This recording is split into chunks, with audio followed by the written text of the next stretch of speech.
సాక్షి TV ప్రసారాలను నిలిపివేయడం చట్టరీత్యా నేరం. సాక్షి టీవీ ప్రసారాల కోసం మీ స్థానిక కేబుల్ ఆపరేటర్ని వెంటనే సంప్రదించండి. డిటిహెచ్లో, ఇంటర్నెట్లో కూడా సాక్షి టీవీ ప్రసారాలను వీక్షించవచ్చు. నల్గొండ జిల్లాలో మద్యం వ్యాపారులకు లక్కీ డ్రాలో దురదృష్టం పలకరించడంతో కొత్త ప్లాన్కు తెరదీశారట. లైసెన్సులు దక్కించుకున్న వారి నుంచి అక్రమ పద్ధతిలో షాపులను పొందుతున్నారని ఆరోపణలు వినిపిస్తున్నాయి. ఒక్కో షాప్కు 80 లక్షల నుంచి 1.5 కోటి వరకు గుడ్విల్ ఆశ చూపిస్తున్నారు. నల్గొండ జిల్లాలో 154, సూర్యాపేట జిల్లాలో 93, యాదాద్రి భువనగిరి జిల్లాలో 82 షాపుల్లో 60% పైగా చేతులు మారాయని తెలుస్తోంది. మరింత సమాచారం మా ప్రతినిధి పాషం అశోక్ రెడ్డి నల్గొండ నుంచి అందిస్తారు. నల్గొండ జిల్లాలో గుడ్విల్ దందా జోరుగా సాగుతుందని చెప్పేసి ప్రచారం జరుగుతుంది. అసలు ఈ గుడ్విల్ అంటే ఏంది, ఆ గుడ్విల్ దందా ఎక్కడ జరుగుతుంది అనేది కూడా మాట్లాడతాం.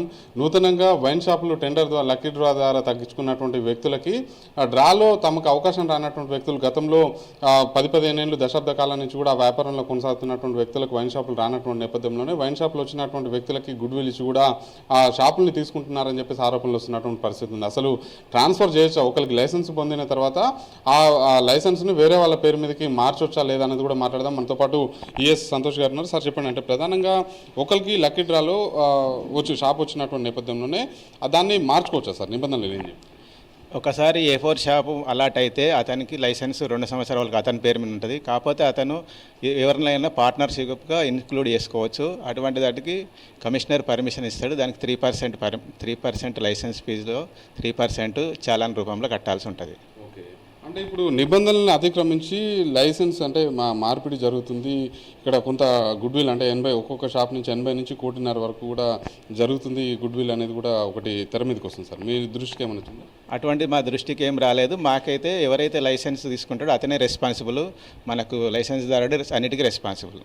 ఓకే, అంటే ప్రచారం మాత్రం జోరుగా సాగుతుంది సార్. గతంలో ఎవరైతే మద్యం షాపులు నిర్వహించినటువంటి వ్యక్తులు ఉన్నారో కొత్తగా నూతనంగా ఈసారి తమ అదృష్టాన్ని పరీక్షించుకునేందుకు టెండర్లో వేసినటువంటి వ్యక్తులకు షాప్ వచ్చినటువంటి నేపథ్యంలో వాళ్ళకి భారీగా డబ్బు ఆశ చూపించి కూడా షాపుల్ని తీసుకుంటున్నారని చెప్పేసి కూడా తెలుస్తుంది. అటువంటిది ఇప్పటివరకు మన దృష్టికి రాలేదు. అటువంటిది వస్తే దాన్ని ఉంటే చర్యలు తీసుకుంటాం. ఓకే, ఒకవేళ మీకు ఎవిడెన్స్ కూడా ఇస్తాం సార్. ఇంకొకటి, ఒకవేళ అట్లాంటి జరిగి ఏదన్నా మద్యం నకిలీ అయినా కూడా ఎవరి మీద కేసు అవుతుంది సార్? ఒరిజినల్ లైసెన్స్ దారుడి మీద కేసు అవుతుంది. ఎవరైనా ఇన్క్లూజన్ పార్ట్నర్ అయితే ఇద్దరి మీద కేసు అవుతుంది. అంటే గతంలో మద్యాన్ని కల్తీ చేసినటువంటి వ్యక్తులు ప్రస్తుతం బెదిరింపులకు దిగుతున్నారు. ఒకవేళ షాపులు వాళ్ళకి కావాల్సినటువంటి షాపులు ఎవరైతే లైసెన్స్ పొందినటువంటి వ్యక్తులు ఇవ్వకపోతే వాళ్ళని బెదిరిస్తున్నారు, వ్యాపారం చేయనీయమని చెప్పేసి కూడా బెదిరింపులకు గురి చేస్తున్నారని చెప్పేసి కూడా ఆరోపణలు ఉన్నాయి. బెదిరింపులకు గురి చేస్తే వాళ్ళు క్రిమినల్ కేసు పోలీస్ స్టేషన్లో కేసు పెట్టవచ్చు. మిర్యాలగూడ సమీపంలో ఉన్నటువంటి వైన్ షాప్కి సంబంధించి కూడా దాదాపు 1.40 నుంచి 1.60 లక్షల వరకు కూడా గుడ్విల్ ఇస్తామని చెప్పేసి కూడా ఆశ చూపిస్తున్నటువంటి నేపథ్యంలోనే అట్లాంటి ఆధారాలు తమకిస్తే ఖచ్చితంగా చర్యలు తీసుకుంటామని చెప్పేసి అధికారులు చెప్తున్నారు. మరోవైపు అఫీషియల్గా ఏదైతే ఎక్సైజ్ డిపార్ట్మెంట్ సంబంధించినటువంటి కమిషనర్ అనుమతితోటి ఎవరైతే భాగస్వాములుగా చేరే అటువంటి అవకాశం ఉంది, కానీ గుడ్విల్ కింద లైసెన్స్ బదలాయింపు మాత్రం లేదని చెప్పేసి చెప్తున్నటువంటి పరిస్థితి ఉంది. మరోవైపు చూసుకున్నట్లయితే గతంలో నకిలీ మద్యాన్ని తయారు చేసి కూడా విచ్చలవిడిగా వైన్ షాపులకి, ఆ తర్వాత బెల్ట్ షాపులకి సరఫరా చేసినటువంటి వ్యక్తులకు కూడా వైన్ షాపులు వచ్చినటువంటి నేపథ్యంలో వాళ్ళ మీద ఖచ్చితంగా దృష్టి పెట్టాల్సినటువంటి అవసరం ఉంది. మద్యం తాగడమే ప్రాణాంతకం అని చెప్పేసి కింద పెద్ద పెద్ద అక్షరాలు, అంటే కనిపించినటువంటి అక్షరాలు పెట్టినటువంటి నేపథ్యంలోనే అట్లాంటి అంటే ఒరిజినల్ మద్యాన్ని తాగితేనే ప్రాణాంతకమైనటువంటి నేపథ్యంలో కల్తీ మద్యం తాగితే మరి కాస్త ఏదైతే మృత్యుముఖంలోకి చేరే అవకాశం ఉన్నటువంటి నేపథ్యంలో ఎవరైతే మద్యం కల్తీ చేస్తున్నటువంటి వ్యక్తులకు షాపులు వస్తే ఆ షాపుల మీద ఖచ్చితంగా నిఘా పెట్టాల్సినటువంటి అవసరం అయితే స్పష్టంగా కనిపిస్తుంది. ప్రస్తుతం అయితే గుడ్విల్ విషయం అయితే తమ పరిధిలోకి రాలేదు. వస్తే మాత్రం ఖచ్చితంగా చర్యలు తీసుకుంటామని అధికారులు అంటున్నారు. నేను శ్రీనివాసరావు, పాషం అశోక్ రెడ్డి, సాక్షి టీవీ, నల్గొండ. సాక్షి టీవీ ప్రసారాలను నిలిపివేయటం చట్టరీత్యా నేరం.